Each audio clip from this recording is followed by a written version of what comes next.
We are from Sri Chaitanya School, Bapatla.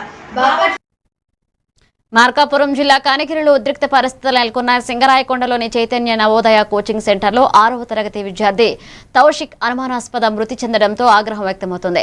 ఇది ఆత్మహత్య కాదని హత్యనని ఆరోపిస్తూ తల్లిదండ్రులు, ప్రజా సంఘాలు పామూరు బస్టాండ్ చర్చి సెంటర్ వద్ద రాస్తారోకో చేపట్టారు. సిపిఐ, ఏఐఎస్ఎఫ్ నాయకులు కూడా నిరసనలో పాల్గొని నిందితులను వెంటనే అరెస్ట్ చేయాలని డిమాండ్ చేశారు. ఇక ట్రాఫిక్ స్తంభించగా పోలీసులు రంగంలోకి దిగి సమగ్ర దర్యాప్తు చేసి న్యాయం చేస్తామని హామీ ఇచ్చారు. న్యాయం జరిగేలాగా అధికారులు చర్యలు తీసుకోవాలని చెప్పేసి మేము కోరుతా ఉన్నాం. అలాగే యాజమాన్యంపై వెంటనే చర్యలు తీసుకొని ఆల్రెడీ ఆ హిస్టరీ ఆఫ్ ది ఇన్స్టిట్యూషన్ చాలా గతంలో చాలా జరిగాయని చెప్పేసి మరి చెప్తా ఉన్నారు.